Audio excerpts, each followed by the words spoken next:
Alrighty, friends, start a little timer for myself. So, afternoon.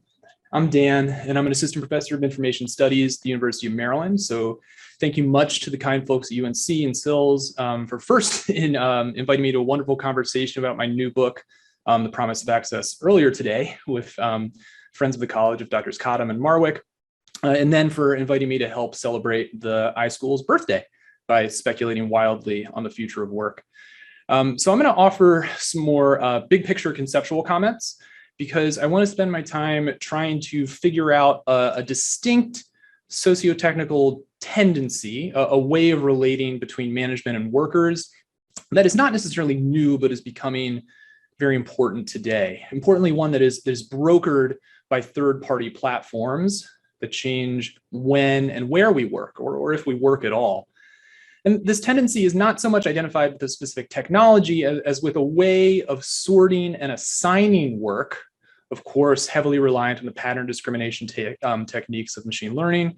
And this comes in forms such as automated scheduling, automated hiring in traditional firms, as well as the organization of work in so-called gig platforms.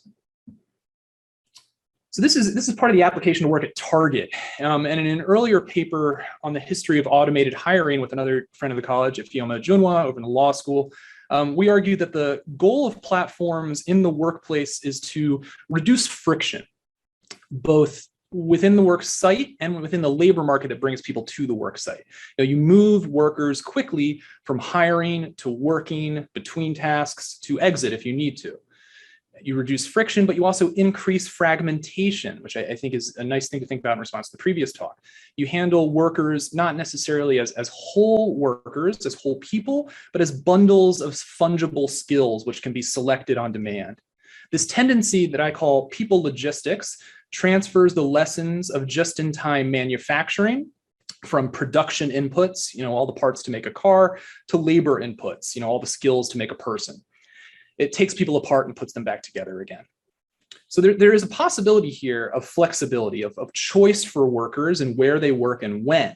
But today, that possibility is frequently foreclosed because of the enormous information asymmetry between the worker on the one hand and the employer and their platform broker on the other hand. So when I apply for a job at Target, they always see more of me than I do of them. And they use that to push me around in ways that I cannot reciprocate because I can't afford a $1 zillion contract with Kronos or Oracle or whoever. Yeah, and in what time remains, I want to introduce the roots and effects of people logistics. And this managerial tendency is distinct from other kinds of workplace technology interactions that we usually talk about. Automation as labor replacement, as speed up, as de-skilling, as augmentation, all of these different things I put up here, because these phenomena, for the most part, augment, replace, or restrict labor. But people logistics, things like automated hiring, augments, replace, or restricts management, especially in human resources, changing how bosses see workers. I will also talk about the political economic context that makes this tendency more prevalent, because whether or not a technology is deployed to replace or augment labor has as much to do with the underlying conditions in the labor market and the stock market and regional politics as it does the internal conditions of a given firm. David Attor's recent Times op-ed is really excellent on this. So my antenna have been trained as a sociologist to kind of perk up it whenever there's a contradiction, because that always shows something important being worked out. So for the last decade plus, especially as the Obama administration oversaw the recovery from the 2008 recession, we were told that gig platforms like Uber were the future. And this has died down a bit, but everyone here remembers the hype, Firms like Uber coordinate the assignment, the scheduling, and the evaluation of work on their side of a proprietary platform, while the worker, legally an independent contractor in the US, provides the labor and sometimes the capital, cars, cleaning equipment, going where the app tells them and when. And this was supposed to be the future of work, all of the personal fulfillment of post-war capitalism's golden age, but with more freedom than where, the moment when work was defined for many by careers spent in a single firm at a single place for a set schedule. We were living in the gig economy. Workers were supposed to paraphrase Marx, drive Uber in the morning, solve math problems in the afternoon, and then in the evening retire to a home whose condo fees are paid by Airbnb in the spare room. Problem is this never happened. So, not that many people work in the gig economy in the US, or at least not that many people take it as their primary source of income. It's largely supplemental. So the labor market in terms of full-time work is still dominated by single firm employment.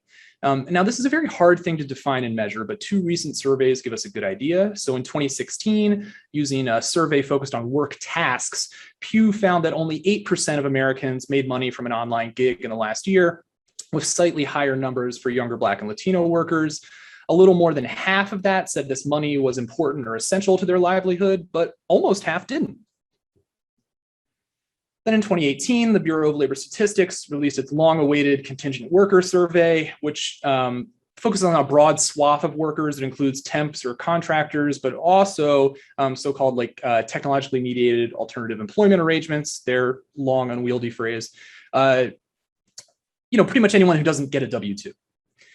And they found that 10.1% of US workers qualified as contingent in 2017, and that this was a slight decline from the 10.7 reporting the same in 2005, before we even heard about the gig economy.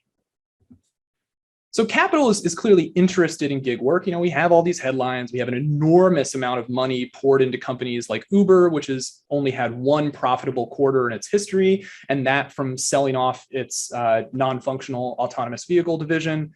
But it doesn't seem like workers have really moved in response. So we're not a nation of gig workers and freelancers. And what are we to make of this? And I don't think this is just hot air that should be dismissed. Rather, I think the gig economy, powered by the pattern recognition skills of machine learning, making money primarily through regulatory arbitrage, is a hotbed of experimentation for managerial techniques that are applied to workers across the entire economy, even in so-called traditional full-time employment. Workforce precarity in this view is less a matter of who signs what kind of contract and more about the freedom or the lack thereof to define and control your working conditions. So people logistics, a set of techniques for sorting, ranking, and distributing work and the people who do it, is a prime example here. In this way that we can exceed the experience of the Uber driver, who is told where to go and when to work. Her wage dictated by an opaque rating system is not the exception. Her life is increasingly the rule. Let me give two examples. So first, what Ifeoma and I called automated hiring platforms. So it's important to note that these systems often automate not the decision to hire, but the decision to remove someone from the hiring pool. So 99% of Fortune 500 companies require online job applications. They can include skills tests, personality tests, which might be an ADA violation, scheduling info, background checks, credit checks, much, much more. This can take hours. And a new survey from Accenture and the Harvard Business School found that workers find these systems incredibly difficult to navigate, and that these systems are right now in the middle of a labor shortage, screening out millions of viable workers, ranging for reasons ranging from scheduling gaps to gaps in their work history, things that could easily be discussed with a live interviewer. This will become important later because we're seeing a similar problem in our supply chains for commodities too. The stuff is not going where it's supposed to go. These, as most ML tools, they also have typical kind of garbage in, garbage out problems. Amazon's internal hiring tool, for example, had to be scrapped because it was only hiring men, because that's who they had hired in the past. And these systems view workers as a menu of skills and abilities to be chosen from the labor market and moved into production on demand. They allow management to look at the labor market the same way as consumers view Uber, Thumbtack, Mechanical Turk, et cetera. Second, an area of debate that I think is more lively in the UK than in the US, and that's automated scheduling. So if you haven't worked at Starbucks or similar service gigs lately, you may be surprised to learn that workers' schedules swing wildly from 40 hours one week to 15 the next, from an 8-hour shift to a 90-minute shift. And these are often given at the very last moment when employees are required to remain on call in case they're needed.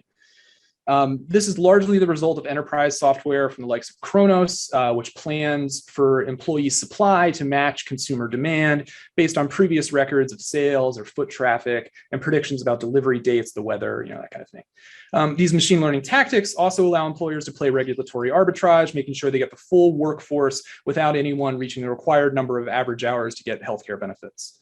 The problem, of course, is that there's a person attached to that work. Unpredictable schedules make it impossible to plan your commute, childcare, or even whether you need to take on another job. And again, this form of logistics could theoretically be used to plan flexible schedules on workers' terms, but the vast information asymmetry between employers and workers brokered by platforms makes that impossible today. So there's lots of other manifestations of people logistics beyond automated scheduling and hiring. We could think of customer relationship management platforms like Salesforce, which manage staff as much as they do sales leads. Or even like the Byzantine work visa structure, which precedes any kind of artificial intelligence revolution. And in terming these systems people logistics, I'm arguing that it's doing for labor what the mid-century logistical revolution did for commodities. Inspired by military advances in World War II and especially Vietnam, corporations around the world responded to the profit squeeze and the labor militancy of the 70s by designing complex systems for just-in-time production. You have only the material you need for that week's production in the factory that week without any slack in the system, no excess inventory. The most important technological artifact of that revolution is a simple thing, the shipping container. There's 5 standard sizes. Most of them are either 48 feet long if they're going on a train from a boat, or 53 feet long if they're going from a boat to a truck. And this standardization eliminates lots of longshoreman jobs, but mostly it ensures that goods move quickly and seamlessly from producers to shippers to retailers, because the box is always the same size. And globalization simply wouldn't exist without these boxes, even before you get to like the RFID tags and like the SAP systems, explored by other scholars of technology like Miriam Posner and Deb Cohen. Everywhere in the world, every harbor can be assured that their shipping containers look exactly the same. And what I want to ask is, are we now treating labor the same way, as a standardized series of boxes to be easily ported from site to site on demand? This logistical revolution is the infrastructure behind globalization, and I believe people logistics is the same thing in the labor market. It helped solve the crisis of Keynesian economics in the 70s that we associate with lower profits, costlier inputs, labor militancy, et cetera. These shipping networks enabled just-in-time production that kind of succeeded Fordist vertical integration. So like Nike, huge shoe company, doesn't make any shoes. It just coordinates between various suppliers, finding the cheapest sweatshops and connecting them together. But this is not actually an innovation in production. It's just a system for shaving off a few dollars here and there, which to be sure adds up to billions. But this system is built to deliver returns in an era of relative technological and economic stagnation compared to the immediate post-war period. So most of you probably know that median wages have been flat since the 1970s, in large part because labor lost and the logistical revolution helped firms move quickly away from high-priced workers. You may not know that capital investment and corporate R&D have been quite weak in the 21st century. This graph actually doesn't give a great impression of it because most corporate R&D and capital investment is accounted for by a relatively few firms, many of whom use those tools internally. Like Google spends a lot of money on stuff that's mostly used by Google. And today, much more corporate cash is spent on stock buybacks and dividends to shareholders, which is a much quicker route to profitability than making anything. So without any real innovation, without rising wages, it should thus be unsurprising that we've been stuck in decades of secular stagnation, identified of weak productivity growth and weak economic growth compared to the post-war period. China is the exception, but not replicable. These technologies of people logistics emerge in this context, just like the logistical revolution did in the 1970s. They do not make workers more productive. They simply allow companies, or so vendors would tell us, to pick and choose exactly the work they need for particular tasks and then discard them. It should also not be surprising that right now the most common way to get a promotion is through horizontal transfers to another company rather than vertical promotion. Companies don't want the worker, just the work. We're all just shipping containers. And we've treated people this way for a long time.